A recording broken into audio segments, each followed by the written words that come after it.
بسم اللہ الرحمن الرحیم۔ السلام علیکم ورحمۃ اللہ وبرکاتہ۔ آپ سب کو خوش آمدید کہتے ہیں پروگرام ہم اور اسلام میں۔ آج ہم پاکستان کے ایک مایہ ناز شخصیت جناب انجینئر محمد علی مرزا صاحب کے ساتھ حاضر ہیں۔ سر، آپ کا بہت بہت شکریہ کہ آپ نے وقت دیا۔ آج کی اس محفل میں ہم ایک خاص ٹاپک لے کے آئے اور اس میں جو سوالات ہیں ہمارے اکثر جو طلباء و طالبات یونیورسٹیز میں ہیں وہ کرتے ہیں، انہی کو ہم پیش کریں گے، اور وہ سوالات ایک ہی موضوع کے اوپر ہوں گے جو کہ شب معراج یا معراج کا جو موضوع ہے۔ ویسے تو 27 رجب مبعث کا بھی ایک ایونٹ ہے اور معراج سے بھی مشہور ہے، لیکن کیونکہ سوالات ہمارے پاس معراج سے متعلق ہیں تو اس سے متعلق پہلا سوال کریں گے کہ شب معراج کی حیثیت اسلام میں کیا ہے اور اس کی اہمیت۔ لا حول ولا قوة الا باللہ، اللہم صلی علی محمد وعلی آل محمد۔ علی محسن بھائی، آپ کو ہماری اکیڈمی میں ویلکم ہے اور آپ کی پوری ٹیم کو بھی۔ ماشاء اللہ تعالیٰ یہ آپ نے جو سلسلہ اپنے پلیٹ فارم سے ایک شروع کیا ہے، اللہ تعالیٰ آپ کو اس کی جزائے خیر دے اور احسن طریقے سے معاملے کو ساتھ لے کے چلنے کی توفیق عطا فرمائے، آمین۔ معراج النبی صلی اللہ علیہ وآلہ وسلم، رسول اللہ صلی اللہ علیہ وآلہ وسلم کے جو 3 بڑے بڑے معجزات جن کا ذکر قرآن میں آیا ان میں سے ایک ہے جی۔ سب سے بڑا معجزہ جو قرآن میں ذکر ہوا وہ قرآن حکیم خود ہے۔ انا نحن نزلنا الذکر وانا لہ لحافظون، ختم نبوت کی برکت سے اس کی حفاظت کی ذمہ داری بھی اللہ تعالیٰ نے خود لے لی، اور قرآن حکیم کا معجزہ ہونا یہ سورۃ العنکبوت میں ذکر ہوا کہ اے نبی اس قرآن کے نزول سے پہلے نہ تو آپ اپنے دائیں ہاتھ سے کچھ لکھ سکتے تھے اور نہ آپ کتاب میں سے کچھ پڑھ سکتے تھے، ورنہ یہ چیز کافروں کو شک میں مبتلا کر دیتی کہ یہ کتاب آپ نے خود لکھی ہے۔ اور پھر ساتھ ہی ذکر ہے کہ یہ کافر ڈیمانڈ کرتے ہیں کہ نبی علیہ السلام پہ کوئی معجزہ کیوں نہیں نازل ہوا، تو اللہ تعالیٰ نے فرمایا کہ کیا ان کے لیے یہ کافی نہیں ہے کہ قرآن حکیم کی آیات روزانہ صبح و شام ان کے اوپر تلاوت کی جاتی ہیں؟ یہ نبی علیہ السلام کا معجزہ ہے۔ صحیح۔ دوسرا بڑا معجزہ جو قرآن میں آیا وہ شق القمر والا واقعہ ہے۔ جی۔ سورۃ القمر کے سٹارٹ میں ہی اللہ تعالیٰ نے ذکر کیا۔ اور تیسرا جو معجزہ ہے جو قرآن حکیم میں رپورٹ ہوا وہ الاسراء والمعراج کا معجزہ ہے۔ صحیح۔ بیسیکلی یہ پبلک میں جو ٹرم مشہور ہو گئی وہ تو شب معراج والی تھی۔ جی۔ یہ 2 حصے ہیں، الاسراء والمعراج۔ الاسراء رات کے سفر کو کہتے ہیں جو نبی علیہ السلام کا سفر مبارک بیت اللہ سے لے کر بیت المقدس تک تھا، صحیح۔ اور دوسرا حصہ اس کا المعراج ہے جو آسمانوں کا سفر تھا بیت المقدس سے سدرۃ المنتہا تک۔ صحیح۔ یہ 2 چیزیں مل کر ایک معجزہ ہے الاسراء والمعراج۔ الاسراء کا ذکر جو ہے وہ سورہ بنی اسرائیل کے سٹارٹ میں ہے، سبحان الذی، ہاں جی، اسی وجہ سے الاسراء اسی کو کہا جاتا ہے سورت، اس سورت کے 2 نام ہیں۔ اور جو معراج والا سفر ہے اس کا ذکر جو ہے وہ سورۃ النجم کے اندر ہے۔ صحیح۔ تو یہ معجزہ ملا کر الاسراء والمعراج ہے۔ یہ نبی علیہ السلام کا وہ معجزہ ہے جو آپ کے ساتھ خاص ہے اور کسی پیغمبر کو یہ نصیب نہیں ہوا۔ نمبر 2، قرآن حکیم میں اس کا آنا ایک بہت بڑی بات ہے۔ باقی نبی علیہ السلام کے جتنے معجزات ہیں وہ ہم احادیث سے ثابت کرتے ہیں، لیکن یہ وہ 3 بڑے معجزات یعنی قرآن حکیم اور اس کے بعد شق القمر والا واقعہ اور تیسرا یہ معراج شریف کا وہ واقعہ ہے جو قرآن میں رپورٹ ہوا۔ اس اعتبار سے نبی علیہ السلام کی زندگی میں ایک، آپ سمجھ لیں، آپ کے لیے ایک انٹرٹینمنٹ اللہ تعالیٰ نے کی مکی دور کے اینڈ کے اوپر جا کے، جب نبی علیہ السلام کی 13 سال کی جو محنت ہے اس کے بعد آپ صلی اللہ علیہ وآلہ وسلم کو ایک ریکریشنل ٹرپ کروایا گیا، اور اس میں پھر اللہ تعالیٰ نے اپنی قدرت کی کافی ساری نشانیاں دکھائیں۔ تو مسلمانوں کے لیے تو یہ بہت اہمیت کی چیز ہے، نبی علیہ السلام کے لیے معجزہ ہے۔ صحیح۔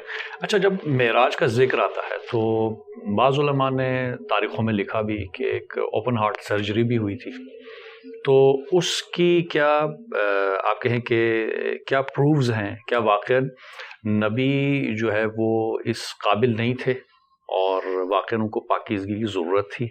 کیونکہ ہمارے ہاں عقیدہ یہ بھی ہے کہ نبی ہوتا ہے بچپن سے ہی، ایسا نہیں ہے کہ وہ بعد میں اس کو نبوت ملی اور اس کو پاکیزگی ملی۔ نبی پیدائش سے لے کر اپنی وفات تک اللہ تعالیٰ کی حفاظت میں ہوتا ہے۔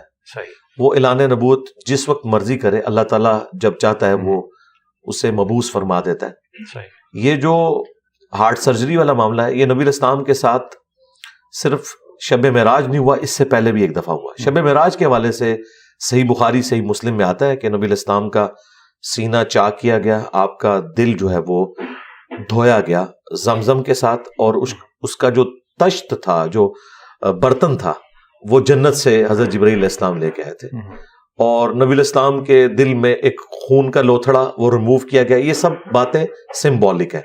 دیکھیں انبیاء کرام کی جو معصومیت ہے نا، اس کو ذرا کلیئر کر لیں. ہمارے پبلک میں شاید انبیاء کرام کا کانسیپٹ اس طرح بتایا گیا ہے گویا کہ وہ کوئی روبوٹ ہے اور ان کے کوئی احساسات نہیں ہیں، یا ان کے اندر گناہ کی طرف مائل ہونے کا مادہ موجود نہیں.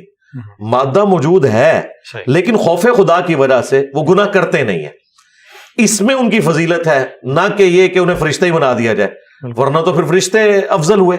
تو انبیاء کی یہ خاصیت ہے کہ وہ گناہ کا مادہ ہونے کے باوجود گناہ کی طرف مائل نہیں ہوتے، گناہ میں اٹریکشن کے باوجود وہ اس سے نفرت کرتے ہیں اور اس طرف مائل نہیں ہوتے.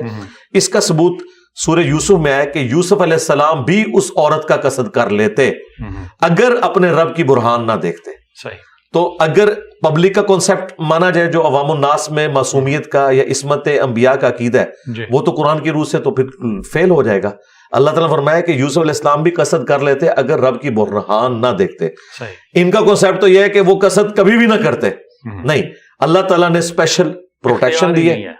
جی کیا چیز؟ اختیار. یہ کہتے ہیں اختیار ان نبی کے پاس نہیں، اختیار نہیں ہے تو پھر تو ان کی فضیلت ہی ختم ہو جائے گی بھائی. صحیح. پھر فرشتوں میں انسانوں میں کیا فرق رہے گا؟ ہم انبیاء کرام کی فضیلت کو ختم نہیں کرنا چاہتے. ہم کہتے ہیں ان کے پاس اختیار بھی ہے، اٹریکشن بھی موجود ہے، اس کے باوجود وہ خوف خدا کی وجہ سے بچ جاتے ہیں. یہ ہے عصمت. اگر یہ اس طرح کا کانسیپٹ ہم عصمت کا مانیں گے تو پھر قرآن پاک کے کن کن واقعات کا ہم انکار کریں گے؟ کہ یہ معاملات قرآن میں تو رپورٹ ہوئے ہیں. حضرت آدم علیہ السلام کی اجتہادی خطا کا ذکر آیا، ہم اسے گناہ نہیں کہتے. حضرت موسیٰ علیہ السلام سے بندہ مر گیا، نوح علیہ السلام نے اپنے کافر بیٹے کے لیے دعا کر دی اور اللہ تعالیٰ نے اس میں بڑے سخت الفاظ استعمال کیے، نوح جاہلوں میں تو نہ ہو.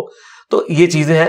عصمت انبیاء یہ ہے کہ اللہ تعالیٰ انبیاء کرام کو گناہوں سے محفوظ رکھتا ہے، وہ گناہ کی طرف مائل نہیں ہوتے خوف خدا کی وجہ سے. اگرچہ گناہ کے لیے اٹریکشن ان میں موجود ہوتی ہے لیکن اللہ تعالیٰ کا خوف اتنا غالب ہوتا ہے. اس کو میں مثال سے سمجھاتا ہوں. آپ کو کئی دن کا فاقہ ہو اور آپ کی پسندیدہ ڈش آپ کے سامنے آ جائے اور وہ کھانا کھانے سے تھوڑی دیر پہلے کوئی شخص آپ کے کان میں بتا دے کہ اس میں زہر ہے، تو آپ کو اس کی خوشبو بھی اٹریکٹ نہیں کرے گی. اگرچہ آپ کی طلب ہو رہی ہوگی لیکن آپ کہیں گے چھوڑے اس کو، اس کے اندر زہر قاتل چھپا ہے.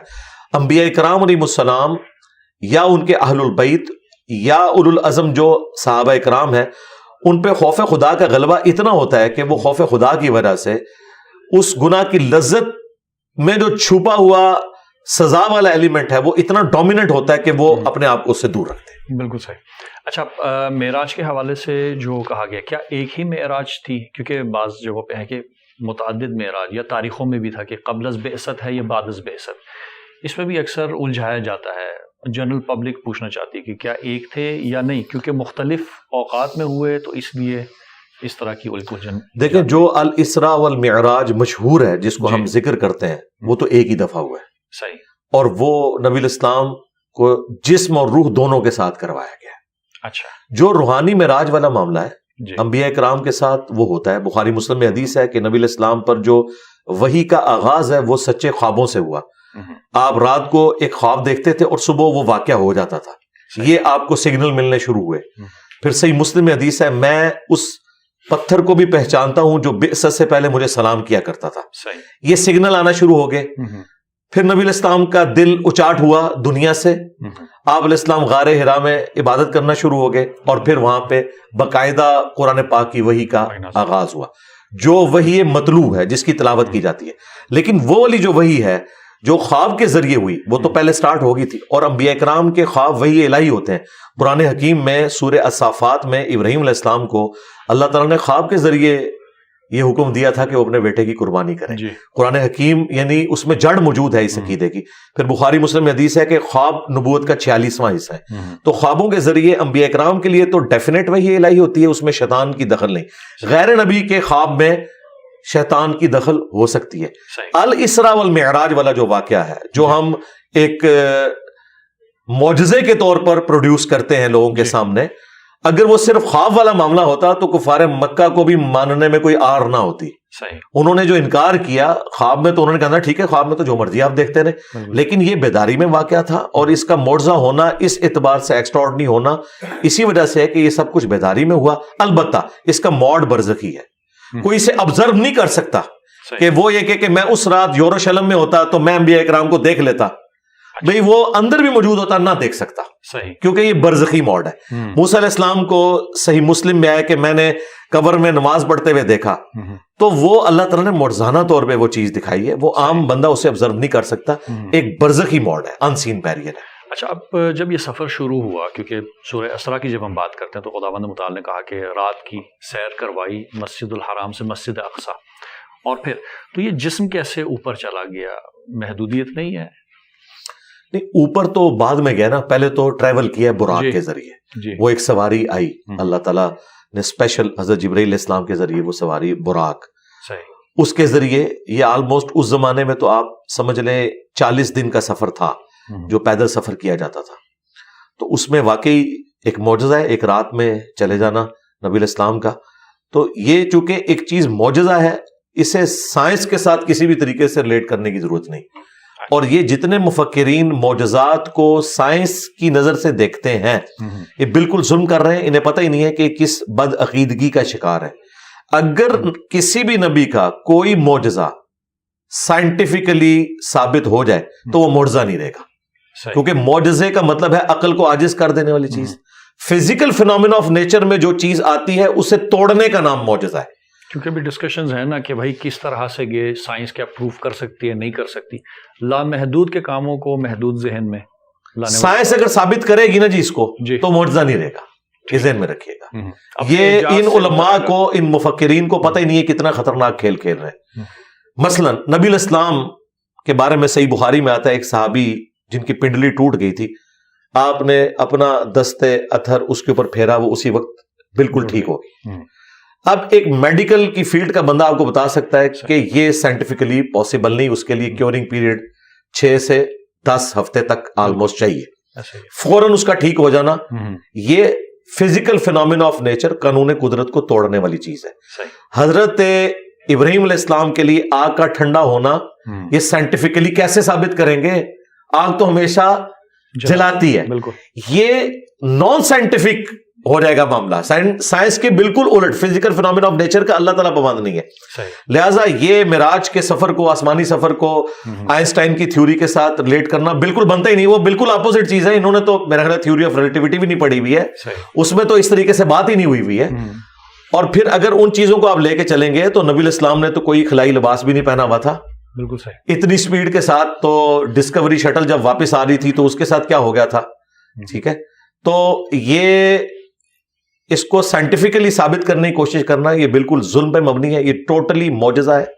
حضرت عیسیٰ ابن مریم کا بغیر باپ کے پیدا ہونا کوئی اس کا سائنٹیفک آپ پروف نہیں دے سکتے, یہ معجزہ ہے. ان کا مردوں کو زندہ کرنا یہ معجزہ ہے, سائنس اسے ریپروڈیوس نہیں کر سکتی. لہٰذا اس چیپٹر کو تو بالکل کلوز کر دیں. رہا انبیاء کرام کو بنیاد بنا کر لوگوں کا مختلف شعبدوں کا ذکر کرنا کہ ہم بھی یہ کر سکتے ہیں, وہ تو بالکل فراڈ کے اوپر مبنی ہے, کیونکہ اللہ تعالیٰ صرف پیغمبروں کو منواتا ہے. پیغمبروں کے علاوہ جتنی ہستیاں ان کو منوانا اللہ تعالیٰ نے کوئی اپنے ذمہ کرم پہ نہیں لیا ہوا. لہٰذا ان کے بارے میں جو کہانیاں مشہور ہیں ہم انہیں کہانیاں کہتے ہیں, انبیاء والی بات تھی. اچھا, یہاں پہ ایک بات کلیئر کرنی ضروری ہے, کیونکہ ہمارے ہاں نا ہر کوئی کرامات کو بھی معجزہ کہتے ہیں. جب ہم لفظ معجزہ انبیاء کے لیے استعمال کرتے ہیں اس کا معنی کیا ہے, اس کی تعریف کیا ہے؟ کیونکہ ظاہر کرامتیں یا ایکسٹراڈنری کوئی کام ہو جاتا ہے کہتے ہیں جی معجزہ ہو گیا, تو اس میں کیا فرق ہے؟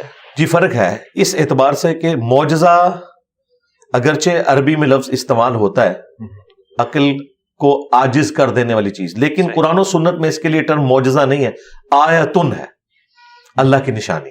ٹھیک ہے, معجزہ علم الکلام کی ایک ٹرم ہے جو چل رہی ہے. اچھا, اس کے ایکویلنٹ جو فزیکل فینومینا آف نیچر کو توڑنے والی کوئی چیز یا ایک روٹین سے ہٹ کے ہونے والی چیز, ہاں جی, اس کو اگر غیر انبیاء میں کوئی دیکھتا ہے یا کوئی چیز آتی ہے تو اس کے لیے کرامت کا لفظ استعمال کیا جاتا ہے وہ بھی آیاتن ہی ہے, لیکن کرامت اس لیے بولا جاتا ہے کہ اس کے اوپر اسپیشل اللہ تعالیٰ نے اکرام فرمایا, اس پہ اللہ تعالیٰ کا کرم ہوا. لیکن خواہ معجزہ ہو یا کرامت ہو, انبیاء کے لیے ہو غیر انبیاء کے لیے ہو، یہ کوئی کمپیٹنسی نہیں ہے کہ کوئی شخص کر کے دکھا دے. مثلاً اگر کر کے دکھا سکتے ہوتے تو موسیٰ علیہ السلام نے جب پہلی دفعہ اپنا عصا پھینکا تھا تو قرآن کے الفاظ ہیں کہ وہ جب اژدہا بنا تو موسیٰ علیہ السلام وہاں سے بھاگ گئے اور مڑ کے دیکھا بھی نہیں، ڈر گئے. اگر وہ انہوں نے خود بنایا ہوتا تو ڈرتے تو نا. ان کی زندگی میں وہ پہلا ایکسپیرینس تھا. پھر آگے چلیں، جب رسیاں سانپ نظر آئیں لوگوں کو جادوگروں کی، اس وقت بھی موسیٰ علیہ السلام دل میں خوف کھا گئے. کیوں خوف کھا گئے؟ کہ میرا معجزہ بھی یہی تھا، انہوں نے بھی نظر بندی کر دی. اللہ تعالیٰ نے فرمایا کہ تو عصا پھینک. ان کے دماغ میں بھی نہیں تھا کہ اب عصا کیا کرے گا. عصا نے یہ کیا کہ نہ صرف وہ اژدہا بنا بلکہ سیکنڈ سٹیپ اس نے طے کیا، وہ ان کو بھی کھا گیا. پھر تیسرا موقع آیا جب سمندری جھیل پار کرنے کی، اس وقت ساتھیوں نے کہا آپ نے مروا دیا. اللہ تعالیٰ نے پھر وہی کی. بھائی موسیٰ علیہ السلام نے خود کیوں نہیں ڈیسیژن لے لیا؟ انہیں پتا تھا کہ بھئی یہ عصا وہی کچھ کرے گا جو میرے علم ہے، مجھے نہیں پتا آگے اللہ تعالیٰ نے کیا فیصلہ کیا. تو اللہ نے جب بتایا تو اس عصا میں کمپیٹنسی آئی. اور آج وہ عصا اگر آپ کو مل بھی جائے، آپ چاہے کسی یہودی ربائی کے ہاتھ میں دے دیں، ویٹیکن سٹی میں بیٹھے ہوئے پوپ کے ہاتھ میں دے دیں یا امام کعبہ کے ہاتھ میں، اس نے اب دوبارہ اژدہا نہیں بننا. یہ ذہن میں رکھیے گا. وہ موسیٰ علیہ السلام کے لیے ہی خاص تھا. That's all. تو اس کی ڈیفینیشن اب کیا ہوگی معجزے کی؟ نبی کے لیے جو تھا اس میں کیا خاص چیزیں ہیں؟ کون سے ایسے فیکٹرز ہوتے ہیں کہ جس کو ہم پھر کہتے ہیں یہ معجزہ ہے؟ فزیکل فینومینا نیچر کو توڑنے والی چیز. جی ہاں، ہر وہ چیز جو فزیکل فینومینا کو توڑ دے، عقل کو عاجز کر دے، وہ معجزہ ہے. صحیح. ہاں جی. اچھا، اب کرامت کے کیس میں اس طرح کا کوئی معاملہ ہو سکتا ہے، لیکن عموماً جو کرامت والا ایلیمنٹ ہوتا ہے وہ یہ ہے کسی شخص کی دعا قبول ہوگی. مثلاً کوئی قحط سالی تھی، ایک بندے نے دعا کی، دور دور تک کوئی بارش کے آثار نہیں تھے، اچانک بارش ہو گئی، تو ہم یہ کہیں گے اگرچہ یہ سب کچھ فزیکل فینومینا کے تحت ہوا ہے، کوئی اس روٹین سے ہٹ کے نہیں ہوا، لیکن اس اعتبار سے تو روٹین سے ہٹا ہوا ہے کہ قحط سالی تھی اور ایک بندے نے دعا کی اور فوراً ہو گئی. ایسا ہو جاتا ہے. اسی طریقے سے کسی نے کسی شخص کے حق میں بددعا کی اور وہ قبول ہو گئی، ایسا معاملہ ہو سکتا ہے. لیکن انبیاء کرام کے کیس میں specifically physical phenomena of nature کو توڑا جاتا ہے. آپ جتنے معجزات بھی دیکھیں گے قرآن حکیم میں رپورٹ ہوئے ہیں، ان میں آپ کوئی ایک معجزہ بھی ایسا نہیں بتا سکتے جو فزیکل فینومینا آف نیچر کو توڑنے والا نہ ہو. لہٰذا سائنٹیفکلی کوئی معجزہ ریپروڈیوس نہیں ہوگا. صحیح ہے. کوئی معجزہ فعلاً ریپروڈیوس نہیں ہو سکتا جب تک کہ کوئی نبی نہ ہو. معجزے کے حوالے سے گفتگو ہو رہی تھی اور ڈیفینیشن کی ہم بات کر رہے تھے. جب شب معراج کی بات ہوتی ہے، ظاہر ہے ایک معجزہ، بارز معجزہ جو قرآن مجید میں اس کا ذکر آیا، تو براق کے اوپر بیٹھ کے رسول خدا صلی اللہ علیہ وسلم نے سفر کیا، اور جب سدرۃ المنتہا کا ذکر آتا ہے تو حدیث میں ذکر ہے کہ جبرائیل رک گئے اور کہا کہ اس سے آگے میں نہیں جاؤں گا. تو کیا وجہ تھی؟ کیا جبرائیل یا ملائکہ کو اس مقام پہ جانا منع تھا، یا کوئی خاص ایسی جگہ تھی جہاں پہ ملائکہ کی آج تک پہنچ نہیں ہے؟ سدرۃ المنتہا کا مطلب یہ ہے یہ انتہائی مقام ہے، منتہا ہے، اس کے بعد مخلوق آگے نہیں جا سکتی. صحیح. ہمارے پاس ذخیرہ احادیث میں کوئی ایسی حدیث موجود نہیں ہے جس میں کوئی یہ ثابت کر سکے کہ رسول اللہ صلی اللہ علیہ وآلہ وسلم سدرۃ المنتہا سے آگے گئے ہیں. اچھا. نبی علیہ السلام کی معراج کا بھی آخری مقام یہی تھا. صحیح. بخاری میں اتنا ملتا ہے کہ میں نے کلموں کے چلنے کی آواز سنی سدرۃ المنتہا کے اوپر. رسول اللہ کی جو اللہ تعالیٰ سے ملاقات ہوئی ہے جیسا کہ اس کی شان کے لائق ہے، اس میں دیدار شامل نہیں ہے، وہ الگ سے ایک ٹاپک ہے. ملاقات وہ بھی اینڈ پوائنٹ جو ہے سدرۃ المنتہا ہے. اچھا، اب اکثر لوگ یہ بھی پوچھتے ہیں کہ پھر یہ اس سفر کا مقصد کیا تھا؟ جی. تو وہ قرآن نے بیان کیا ہے کہ ہم اپنے بندے خاص کو اپنی نشانیاں دکھانا چاہتے تھے. سورۃ الاسراء کے سٹارٹ میں وہ نشانیاں کہاں سے سٹارٹ ہوئیں؟ وہ سنن نسائی میں حدیث تفصیل کے ساتھ موجود ہے، اور دلائل النبوہ امام بیہقی کی کتاب میں، کہ نبی علیہ السلام جب بیت اللہ شریف سے نکلے ہیں اس براق پہ، تو سب سے پہلے آپ کو لے جایا گیا ہے حضرت موسیٰ علیہ السلام کے کوہ طور کے اوپر. وہ آپ کو زیارت کروائی گئی ہے. اس کے بعد نبی علیہ السلام کو، بلکہ اس سے بھی پہلے آپ کو مدینہ شریف دکھایا گیا اور کہا گیا یہ طیبہ ہے، یہ نبی علیہ السلام کا ہجرت کے بعد مسکن بنے گا. صحیح. ٹھیک ہے. یہ حدیث اس بات کا ثبوت ہے کہ واقعہ معراج ہجرت سے پہلے ہوا ہے، کیونکہ حضور کو بتایا گیا آپ نے الٹیمیٹلی یہاں آنا ہے. پھر آپ کو کوہ طور جہاں پہ موسیٰ علیہ السلام اور اللہ تعالیٰ کی ملاقات تھی وہ دکھایا گیا. پھر اس کے بعد آپ کو بیت اللحم میں لے جایا گیا جہاں حضرت عیسیٰ علیہ السلام کی ولادت ہوئی تھی یروشلم کے اندر. اور پھر نبی علیہ السلام نے وہاں پہ یروشلم میں، صحیح مسلم میں آتا ہے، انبیاء کرام کی امامت فرمائی بیت المقدس کے اندر جی اور وہ وعدے کی تکمیل ہوئی جو سورہ آل عمران میں تھا کہ اگر میں تمہیں نبوت دوں، تمام انبیاء سے اللہ نے عہد لیا تھا، اور پھر تمہاری موجودگی میں اگر کوئی اور پیغمبر آ جائے، جس طرح کہ حضرت یحییٰ علیہ السلام نے تصدیق کی حضرت عیسیٰ علیہ السلام کی، جی تو نبی علیہ السلام کے کیس میں تو تمام انبیاء نے تصدیق کی اور وہ وعدہ پورا ہوا، وہ برزخی معاملہ ہوا، تمام انبیاء کو اللہ تعالیٰ نے وہاں جمع کیا۔ صحیح مسلم میں ہے کہ نبی علیہ السلام نے ان کی امامت کی اور حضرت جبرائیل نے آپ کو آگے کیا، یہ اناؤنسمنٹ تھی کہ آپ امام الانبیاء ہیں صلی اللہ علیہ وآلہ وسلم۔ اس کے بعد پھر نبی علیہ السلام نے اپنی سواری ایک چٹان کے ساتھ باندھی تھی وہاں پہ، اسی کے اوپر ڈوم آف دا راک ابھی بنا ہوا ہے، یروشلم میں جو گولڈن ڈوم ہے نا، وہ اس پتھر کے اوپر ہے جہاں سے نبی علیہ السلام آسمانوں کے سفر پہ گئے۔ آسمانوں کے سفر میں آپ نے ساتوں آسمان، پہلے آسمان کے اوپر آدم علیہ السلام سے ملاقات ہوئی، بخاری مسلم میں آتا ہے، دوسرے آسمان پہ حضرت عیسیٰ اور یحییٰ کے ساتھ، تیسرے آسمان کے اوپر یوسف علیہ السلام کے ساتھ ملاقات ہوئی، اور چوتھے کے اوپر ادریس علیہ السلام، پانچویں پہ ہارون علیہ السلام، چھٹے پہ موسیٰ علیہ السلام، اور ساتویں پر جد امجد سیدنا ابراہیم علیہ السلام سے ملاقات ہوئی۔ اور پھر نبی علیہ السلام کو جنت بھی دکھائی گئی، جہنم بھی دکھائی گئی، یہ سارے منظر آپ کو دکھائے گئے، آپ کے ایمان کو اس ایپیکس کے اوپر لے کے جانا تھا۔ اور آپ کا جو الٹیمیٹ جو مقام تھا نا، وہ تھا سدرۃ المنتہا۔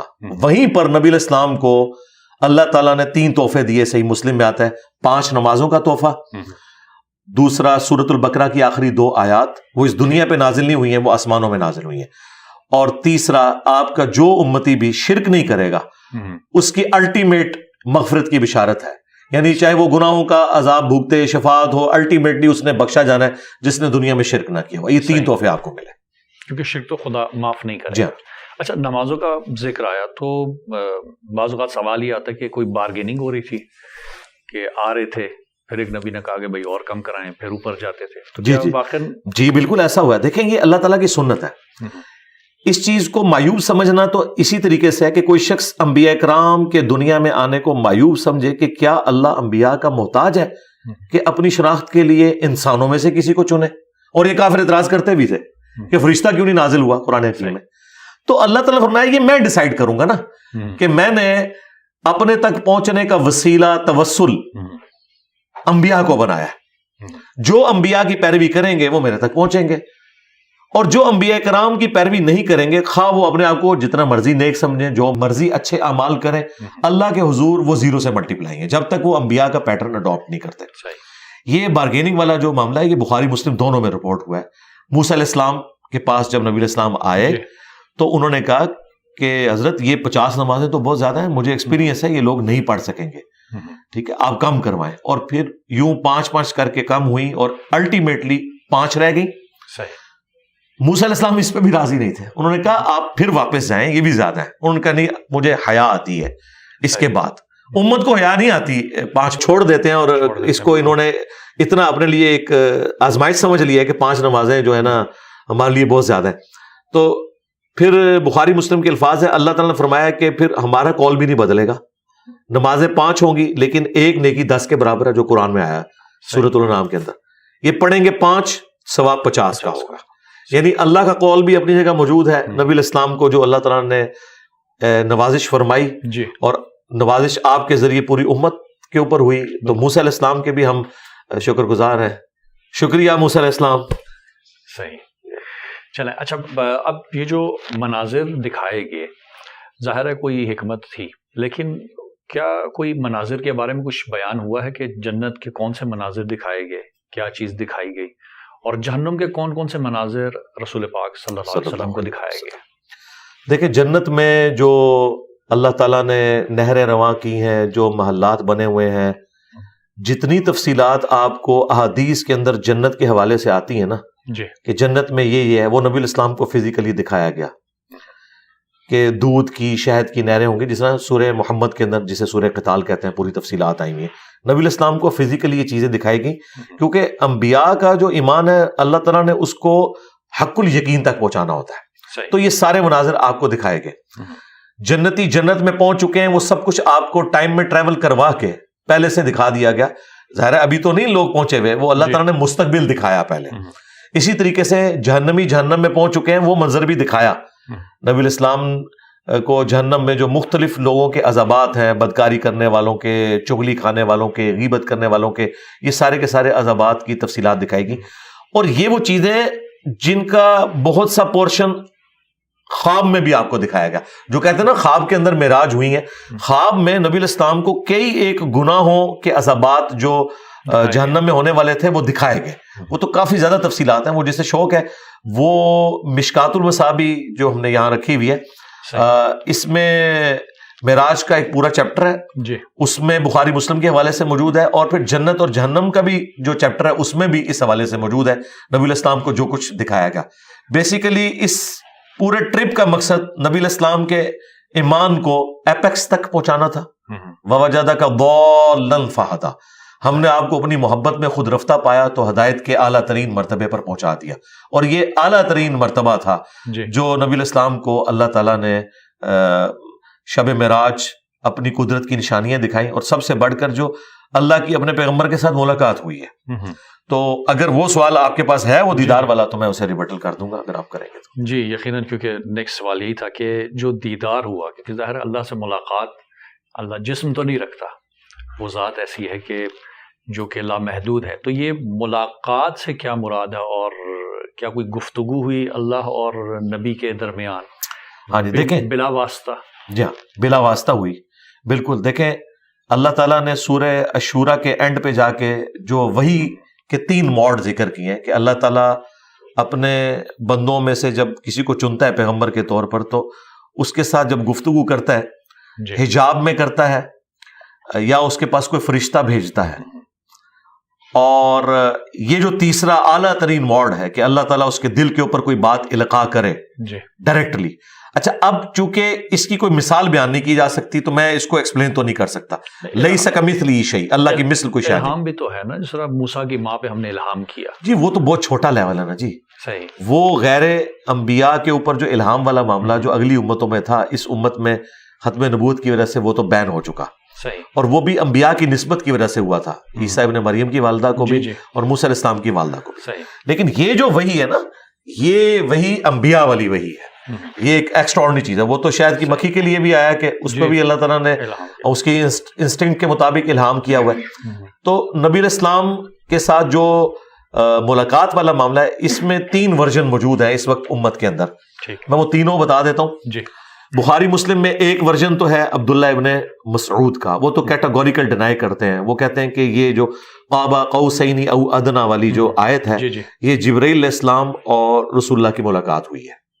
یہ ان کا اپنا ورژن ہے. نبی علیہ السلام سے انہوں نے اس کو مرفوعاً بیان نہیں کیا، اپنا موقف موقوفاً روایت. ہاں جی. اچھا، دوسرا ورژن جو ہے وہ ہے حضرت ابن عباس کا. وہ کہتے ہیں کہ نبی علیہ السلام نے، یہ صحیح مسلم میں رپورٹ ہوا ہے، اللہ تعالیٰ کو 2 دفعہ دیکھا دل کی آنکھوں سے. وہ ان آنکھوں کا ذکر نہیں کرتے کیونکہ سورۃ الانعام میں آیا نا کہ آنکھیں اس کا احاطہ نہیں کر سکتی. اچھا، اب دل کی آنکھوں سے دیکھنا وہ کیا ہے؟ وہ کیا چیز دیکھی، اس کی کیفیت کیا ہے؟ وہ بھی صحیح مسلم میں ابو ذر غفاری کی حدیث ہے. ایک تابعی کہتا ہے کہ یا حضرت کاش میں رسول اللہ کے زمانے میں ہوتا تو میں حضور سے پوچھتا کہ آپ نے اللہ تعالیٰ کو دیکھا ہے یا نہیں دیکھا. تو ابو ذر غفاری کہتے ہیں یہ بات تو میں پہلے پوچھ چکا ہوں. تو نبی علیہ السلام سے جب میں نے پوچھا تو آپ نے فرمایا کہ میں اللہ کو کیسے دیکھ سکتا ہوں، وہ تو ایک نور ہے اور حجاب میں ہے. اچھا، پھر یہ امام مسلم بڑی ترتیب سے احادیث لے کے ہیں، سٹارٹ ہی میں انہوں نے بڑی تفصیل سے اسے بیان کیا.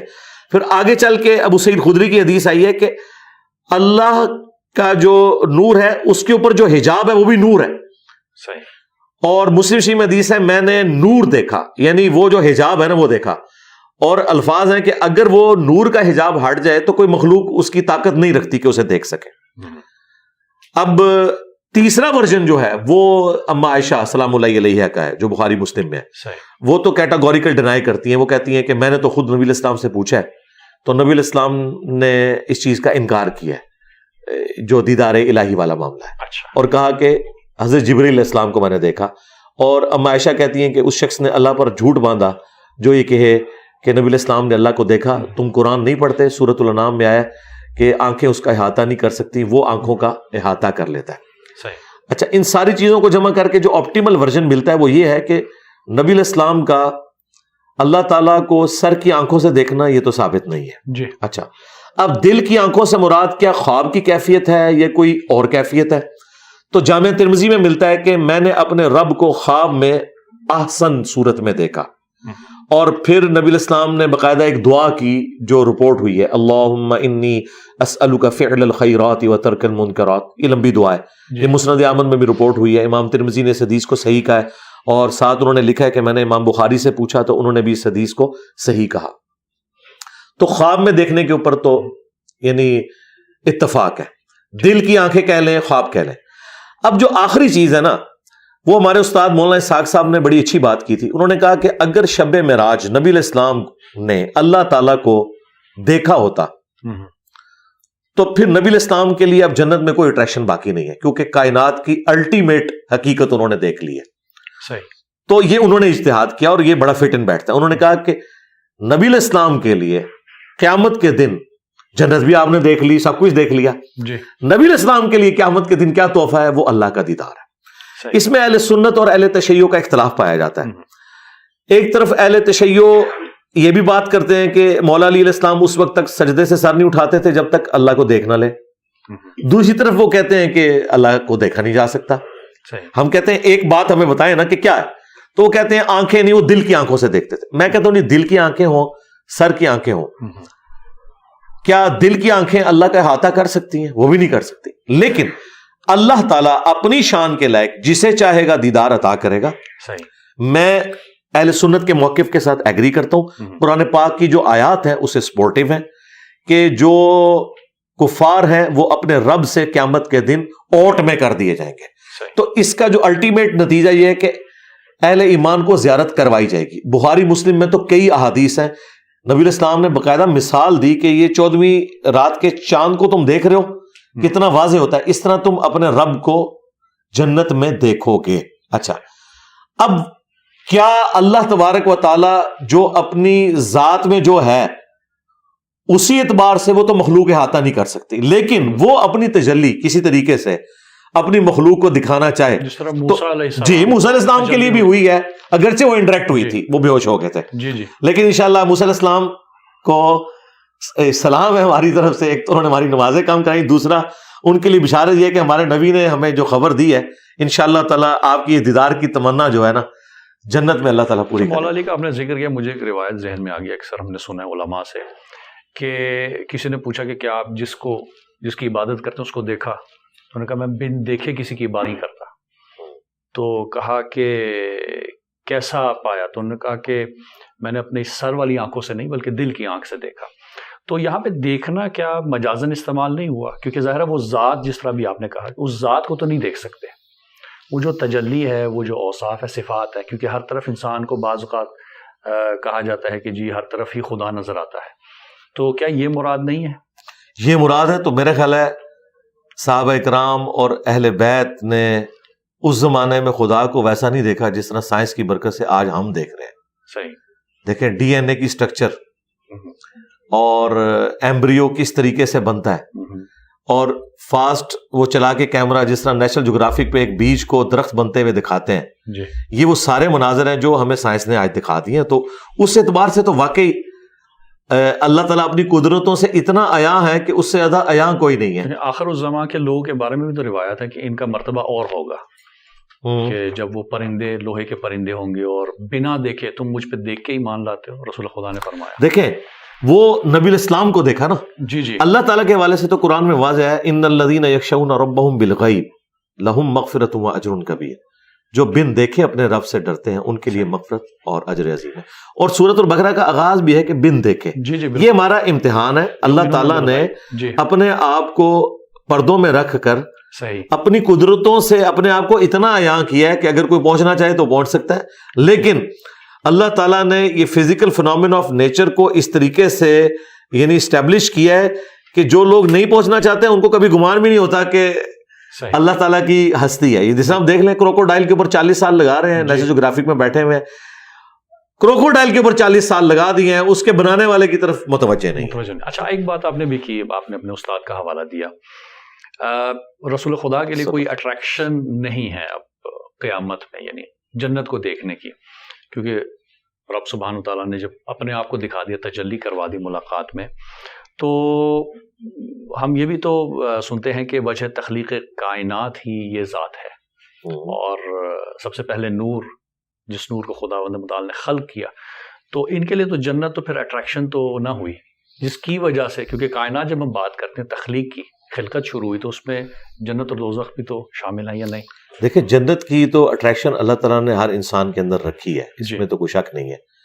نبی الاسلام نے تو عورتوں کے حوالے سے بھی ذکر کیا ہے، اٹریکشن رکھی ہے، نبی الاسلام کی ازواج بھی تھی، خوشبو بھی آپ کو پسند تھی، تو جنت کی نعمتیں بھی ہیں۔ وہ جو میں نے ذکر کیا تھا نا، اس حوالے سے جنت میں انبیاء کرام کے لیے یا غیر انبیاء کے لیے بھی جو مستقل اللہ تعالیٰ کے دیدار والا معاملہ ہے، اور ہمیشہ کی زندگی مل جانا، جس میں آپ اپنی مرضی کی زندگی گزار سکتے ہیں۔ دیکھیں ہر انسان میں ایک چھوٹا سا خدا چھپا ہوا ہے، اسی لیے انسان جو ہے خدائی کا دعویٰ کرتا ہے۔ یہ خواہش اللہ تعالیٰ نے جنت میں انسان کی پوری کر دینی ہے۔ کن فیکون جو اللہ کی کوالٹی تھی وہ لمیٹڈ ایک جنت کے اندر، جو آج کے اعتبار سے تو ان لمیٹڈ ہے، لیکن ظاہر اللہ کے اعتبار سے تو لمیٹڈ ہے، وہ انسان کو اللہ تعالیٰ دے گا۔ یعنی سب سے جو آخر میں جنت میں جائے گا اسے بھی پلانٹ ارتھ سے 10 گنا بڑی جنت دی جائے گی، جس میں اس کا حکم چلے گا، اور اسے موت نہیں آنی، اسے بڑھاپا نہیں آنا، بدحالی نہیں آنی، اور سب سے بڑھ کر اللہ نے کبھی ناراض نہیں ہونا۔ یہاں پہ جو شریعت کی پابندیوں کی ٹینشن ہے وہ بھی ختم ہو گئی۔ تو انبیاء کرام علیہ السلام کے لیے یقیناً اللہ کے نیک بندوں کے لیے الٹیمیٹ جو اٹریکشن ہے وہ تو اللہ کا دیدار ہے۔ اللہ تعالیٰ جیسا کہ اس کی شان کے لائق ہے وہ دیدار کروائے گا۔ باقی اس کی جو نیٹی گریٹیز وہ ڈسکس کرتے ہیں کیسا ہوگا، میرا خیال ہے انشاءاللہ جنت میں پہنچیں گے پھر دیکھ لیں گے کیسے ہوگا۔ الکلام یجر الکلام، آپ موضوع ایک طرف چلا گیا ہے کہ اور چیزیں نکلتی جا رہی ہیں۔ صرف آخری سوال میں پوچھوں گا اسی آخری جواب کے متعلق کہ جنت میں کیونکہ ظاہر ہے اٹریکشن تو اب ہم جائیں گے تو کن فیکون والی حالت ہوگی، تو اصل جو کام ہے انسان کا وہاں پہ کیا ہے؟ کیونکہ اس کے بارے میں سوچا جاتا ہے کہ ہم جب وہاں جائیں گے تو کیا صرف کھانا پینا اور جو آرڈر کریں گے وہی ہے، یا کیا خدا کیا چاہتا ہے وہاں پہ کیا کریں؟ خدا جو کچھ ہم سے چاہتا ہے وہ یہاں چاہتا ہے، وہاں کچھ نہیں چاہتا۔ صحیح، ہاں، وہاں خدا نے اپنے ڈیوائن پلان سے یہ ڈیسائیڈ کرنا تھا کہ میں مخلوقات میں سے ایسی مخلوق چنوں جو اپنی مرضی سے مجھے چوائس کرے۔ صحیح، حضرت جبرائیل علیہ السلام نے اپنی مرضی سے اللہ کو چوز نہیں کیا، بلکہ اللہ کی مرضی سے، بائی ڈیفالٹ، جسے کمپیوٹر کی لینگویج میں کہتے ہیں۔ صحیح، انسان کو اس پہ فخر کرنا چاہیے کہ اسے یہ اعزاز حاصل ہے، یہ وہ مخلوق ہے جو اپنی ول سے اپنے رب کو چوز کرتا ہے۔ تو بہت تھوڑے لوگ ہیں جنت میں پہنچنے میں کامیاب ہوں گے، لیکن جو ہو جائیں گے نا پھر اللہ تعالیٰ انہیں بھی امر کر دے گا۔ اس حوالے سے بخاری مسلم میں آیا کہ موت کو مینڈے کی شکل میں لا کے جنت اور جہنم کے درمیان ذبح کر دیا جائے گا، اب موت نہیں آئے گی۔ اچھا، پھر جنتیوں کے لیے ٹوائلٹ والی تکلیف نہیں ہے، ایک خوشبودار ڈکار آئے گی، سب کچھ ہضم۔ جنت میں لوگ بھوک کی وجہ سے نہیں کھائیں گے، بھوک ایک عیب ہے، جنت میں نہیں ہے۔ نیند ایک کمزوری ہے، عیب ہے، جنت میں نہیں ہے۔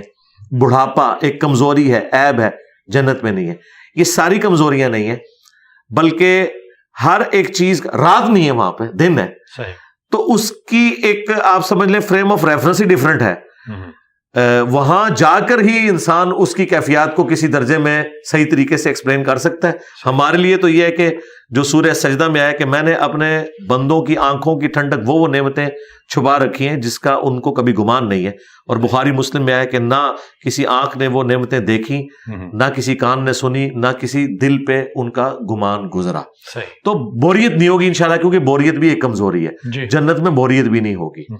اس سے بڑی کیا یعنی انسان کی خوش نصیبی ہے کہ خدا اکیلا تھا، ہمیشہ سے تھا، اس نے محض اپنے فضل و کرم سے ہمیں پیدا کیا اور تھوڑی سی زندگی ہم سے کہا کہ مجھے دو، تمہیں بھی امر کر دوں گا، تمہیں بھی ہمیشہ کی زندگی دے دوں گا، اور تمہیں بھی کن فیکون والی وہ کوالٹی کسی درجے میں خالق اور مخلوق کے فرق کے ساتھ دے دوں گا۔ اس کے لیے میں نے ایک ٹرم ڈیوائز کی تھی، جیسے صوفیاء نے وحدت الوجود اور وحدت الشہود اور علم الکلام کی ٹرم ہے منی گاڈ، الہ کے معنوں میں نہیں، جس طرح کہ یوسف علیہ السلام نے کہا کہ تم میں سے ایک شخص اپنے رب کو شراب پلائے گا، رب کا لفظ استعمال کیا، حالانکہ رب تو اللہ ہے۔ تو یہ اس اعتبار سے کہ ایک کوالٹی تو اللہ کے ساتھ کوئی شیئر نہیں کر سکتا، اور وہ ہے ہمیشہ سے ہونا۔ باقی جو اللہ کی یہ دو کوالٹیز ہیں، یہ اللہ کا کرم ہے کہ اس نے اپنے بندوں کو اپنے ساتھ شامل کر لیا ہے۔ کون سی کوالٹی؟ کہ موت کا نہ آنا، اگرچہ ہماری زندگی مستعار ہے اس سے، جی لیکن موت نہیں ہے, تو یہ بہت بڑی بات ہے. دوسرا ہماری مرضی چلنا, ٹھیک ہے, یہ اللہ تعالیٰ کی کوالٹی تھی, یہ اللہ تعالیٰ انسان کو کسی درجے میں دے گا تو انشاءاللہ کوئی بوریت نہیں ہوگی. اللہ تعالیٰ کی نہ کوئی بیوی نہ کوئی بچے, اس کے باوجود اللہ بھی تو بور نہیں ہو رہا نا. بوریت تو کمزوری ہے, اللہ کی طرف منسوب نہیں کر سکتے, تو انشاءاللہ جنت میں ہم بھی بور نہیں ہوں گے انشاءاللہ. بہت بہت شکریہ. اچھا علی بھائی یہ بتائیے گا کہ معراج کا جب ذکر ہوتا ہے, ظاہر اب ہم نے معراج کے سلسلے کو شروع کیا, سفر کیسے شروع ہوا, کہاں پہ, اور جو سلسلے دکھائے گئے. جب نبی کریم صلی اللہ علیہ وسلم واپس تشریف لائے تو یہ ایک چیلنج تھا ظاہر ہے.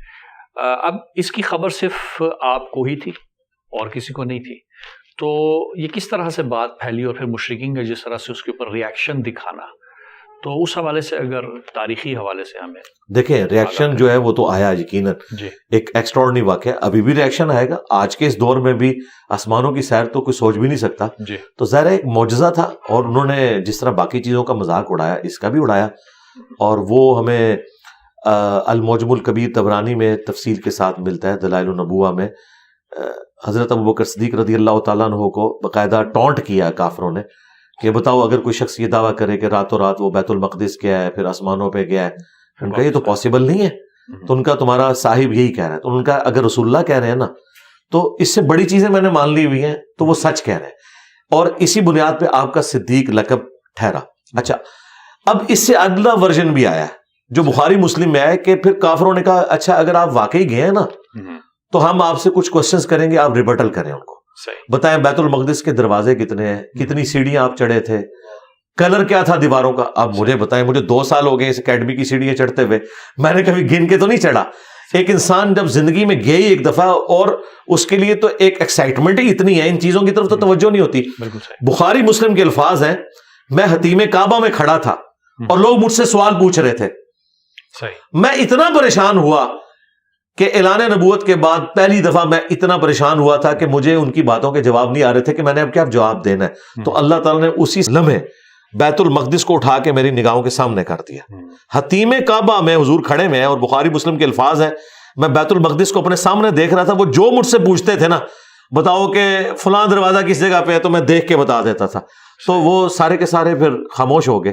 یہ نبی الاسلام کے ساتھ ایک معجزانہ معاملہ اللہ تعالیٰ نے کیا, اور یہ آپ علیہ السلام کو اللہ تعالیٰ نے کوالٹی عطا فرمائی تھی. قافلہ بھی تو ایک آیا تھا نا. جی, قافلے والا بھی واقعہ رپورٹ ہوا ہے, اور بھی کافی سارے واقعات رپورٹ ہوئے ہیں, لیکن وہ چونکہ تاریخی روایتیں ہیں ان میں کمزوریاں بھی موجود ہوتی ہیں. میں چونکہ کوشش کرتا ہوں کہ جو احادیث کی کتابوں میں جتنی چیزیں رپورٹ ہوئی ہیں نا ان کے اوپر ایمفسائز کروں. اچھا, اب یہ جو سلسلہ ہے معراج کا, یہ قبل از بعثت, کیونکہ ظاہر مدینہ شریف دکھایا گیا کہ آپ کا مسکن یہ ہوگا, تو خود معراج کے حوالے سے اس کے بعد جو رپورٹ ہوئی ہیں کہ کب کب ہوئی, اس کے کیونکہ تاریخی ہمارے پاس موجود ہیں دلائل یا نہیں, بس اسی حد تک علماء نے بیان کیا کہ کچھ اور معراج بھی ہوئے ہیں. جی, اور جو معراج ہے وہ خواب میں تو مختلف مواقع کے اوپر نبی الاسلام کو مناظر نہیں, اس طرح نہیں, یہ معراج ایک ہی ہے. جی اچھا, ہاں جی, اسی لیے آپ دیکھیں اس کے علیحدہ سے چیپٹرز بنے ہوئے ہیں بخاری مسلم میں.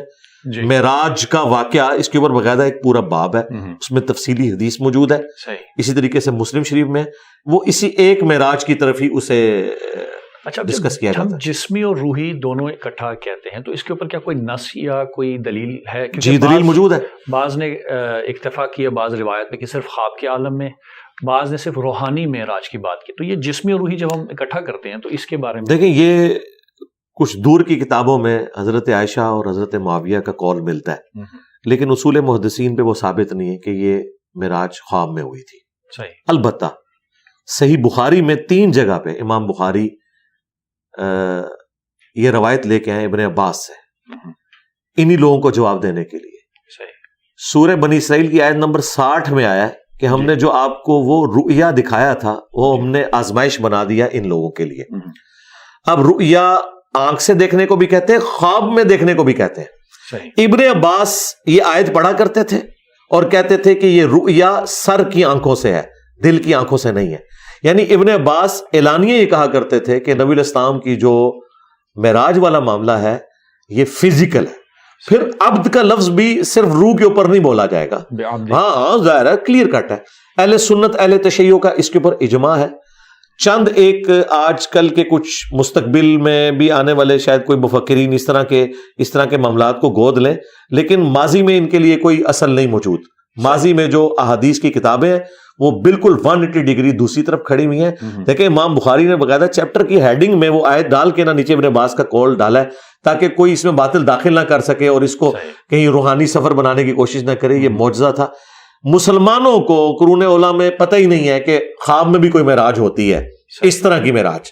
وہ خواب میں نبی الاسلام پہ تو ایک نہیں درجنوں دفعہ وہی نازل ہوئی ہے، لیکن یہ جو ایک واقعہ ہے الاسراء والمعراج والا، یہ فزیکل واقعہ. صحیح. اچھا، اب 27 رجب چونکہ ظاہر مبعث کا بھی ایک عنوان ہے اور رسول پاک صلی اللہ علیہ وسلم نے اعلان بعثت یا اعلان نبوت کیا، تو یہ بھی 27 رجب.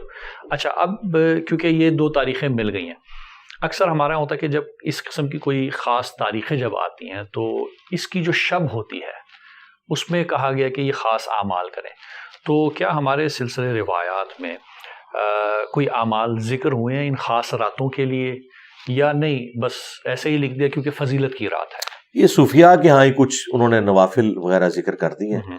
احادیث میں تو اس طرح کی کوئی تفصیلات نہیں آتی ہیں. احادیث میں جس رات کو ایمفیسائز کیا گیا وہ شب قدر ہے، جو رمضان المبارک کے آخری عشرے کی طاق راتوں میں آتی ہے، بخاری مسلم میں موجود ہے. اور اسی کی فضیلت آئی ہے، اسی کے بارے میں قرآن میں آیا کہ اہم فیصلے بھی اسی رات میں ہوتے ہیں، اور پوری سورۃ القدر نازل ہوئی. باقی جو اس طرح نبی الاسلام کے مائل سٹون ہے، ہجرت والی رات ہے یا شب معراج والی رات ہے، عید کی رات، ہاں عید کی رات، اور یہ باقی ساری جتنی چیزیں ہیں ان کے بارے میں کوئی بھی مضبوط روایتیں نہیں ملتی. اچھا ٹھیک ہے. یہاں پہ تو لوگوں نے سیلیبریشنز والا سلسلہ زیادہ کر دیا ہے، اس کی وجہ سے یعنی اس کو ایک مذہبی ایکٹیویٹی بنا کے پیش کرنا شروع کر دیتے ہیں. حالانکہ مذہبی ایکٹیویٹی اگر یہ اس طریقے سے ہوتی تو احادیث کی کتابوں میں باقاعدہ ان کے چیپٹرز بنا کے ان کی ڈیٹس بتائی جاتی کہ ان کو آپ نے سیلیبریٹ کرنا ہے.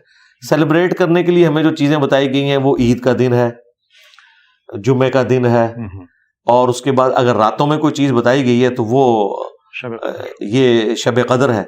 ایون صحیح مسلم میں حدیث ہے شب برات کی جو روایتیں ہیں وہ بھی کمزور ہیں جی. اچھا، اہل سنت اور اہل تشیع میں تو بالکل وہ شعبانی ہے کوئی اور ہے، یہ والا شعبان کا اور ہے. ہاں وہ کمزور روایتیں. جو شب برات کے بارے میں اہل سنت میں جو عوام الناس میں باتیں پائی جاتی ہیں وہ سارے فضائل بیسیکلی شب قدر کے ہی ہے، جس رات میں قرآن نازل ہوا، کیونکہ قرآن تو شب قدر میں نازل ہوا ہے. جی بالکل واضح ہے یہ تو. اچھا، اور یہ نہیں ہو سکتا کہ دو راتیں مختلف ہوں، یعنی شب قدر کی اپنی اہمیت ہے لیکن اس کی بھی ایک اہمیت تھی جس کو کہا گیا کہ اس طرح سے اس کو مناؤ، ایسی کوئی چیز نہیں، اس طرح کی کوئی چیز رپورٹ نہیں ہوئی ہے. ٹھیک ہے. تو اس کے حوالے سے یہ نہیں کہ جو دن بھی جس کیونکہ 15 شعبان کا دن پھر روزہ بھی رکھا جاتا ہے عموماً. 15 شعبان کا روزہ اس اعتبار سے تو ثابت ہے صحیح مسلم میں کہ نبی الاسلام نے جو سرڑ شعبان کے روزے کا حکم دیا ہے جی، اور ایام 20 کے جو 3 روزے تھے 13، 14 اور 15 وہ آپ پورا سال رکھا کرتے تھے، اس اعتبار سے تو ہے. پھر ایک اور حدیث النسائی میں ہے کہ نبی الاسلام نے فرمایا کہ آپ شعبان المعظم میں روزے رکھتے تھے. پوچھا گیا کیوں؟ تو فرمایا کہ شعبان میں نامہ اعمال اللہ کے حضور پیش ہوتے ہیں، اس لیے میری خواہش ہے کہ میں روزے کی حالت میں ہوں. تو شعبان کی ایک اپنی فضیلت اس اعتبار سے ہے. عائشہ کا قول ہے بخاری مسلم میں کہ نبی الاسلام پورا شعبان ہی روزہ رکھا کرتے تھے. ایون عائشہ کہتی ہے میں اپنے رمضان کے جو چھوٹے ہوئے روزے ہیں ان کی قضا شعبان میں دیتی تھی کیونکہ نبی الاسلام روزے سے ہی ہوتے تھے. تو شعبان کی اس اعتبار سے تو اہمیت اپنی جگہ موجود ہے. جی. اچھا، اب آخری کیونکہ میں سوال لوں گا وہ یہ کہ میسج آپ کی طرف سے ہمیں ایک چاہیے، وہ اس حوالے سے کہ رجب، شعبان اور رمضان یہ 3 مہینوں کی بہت اہمیت بیان ہوئی. رجب کہا گیا کہ اللہ کا مہینہ، شعبان رسول اللہ صلی اللہ علیہ وسلم، اور رمضان امت کا مہینہ. تو کیا تیاری کرنی چاہیے؟ کون سی ایسی چیزیں جس کو لازمی طور پر ہماری جو جوان نسل ہے اس کو دیکھے تاکہ اپنے آپ کو آہستہ آہستہ اس طرف لے کے آئے؟ دیکھیں جو رمضان المبارک ہے نا یہ تو آبلیگیٹری چیز ہے. جی. ہاں اس کے بارے میں تو کلیئر کٹ ہے. وہ بخاری مسلم میں حدیث ہے کہ اسلام کی بنیاد 5 چیزوں کے اوپر ہے.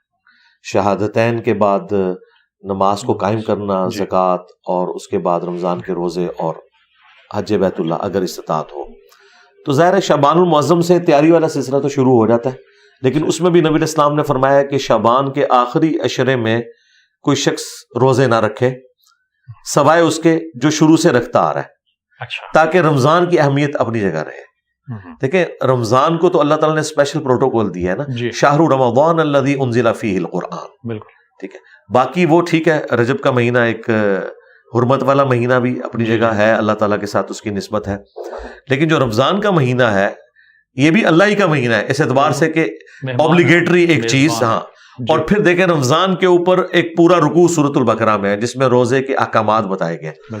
تو میرا خیال ہے کہ رمضان کا خدا بھی وہی ہے جو غیر رمضان کا خدا ہے، ہمیں پورا سال ہی اللہ تعالیٰ کی طرف کمٹمنٹ کرنی چاہیے، لیکن پھر بھی چلے ایک رمضان ایک ذریعہ ہے، اور رمضان شریف جب آتا ہے اللہ تعالیٰ کی طرف سے مخلوقات کے لیے اناؤنسمنٹ کی جاتی ہے رحمت کے اعتبار سے، وہ تفصیلی احادیث ہیں اس حوالے سے، وہ الگ سے کبھی رمضان مبارک کے اوپر کوئی ٹاپک ہوا تو میں انشاءاللہ اس کے مسائل بھی فضائل بھی انشاءاللہ ضرور ذکر۔ شعبان میں کیا خاص چیزوں کا خیال رکھیں کہ رمضان کے اندر اچھی تیاری ہو؟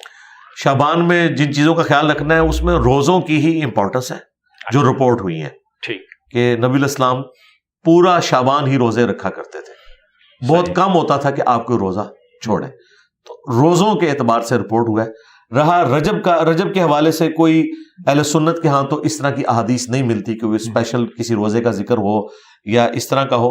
بہرحال ایک تو ہے کہ وہ حرمت والا مہینہ ہے، جی یہ اس کے لیے بہت بڑی فضیلت ہے۔ صحیح، بہت شکریہ۔ اسی کے ساتھ ہمارا وقت ختم ہوا چاہتا ہے، آپ سب سے اجازت چاہتے ہیں۔ والسلام علیکم ورحمۃ اللہ وبرکاتہ۔ وعلیکم السلام۔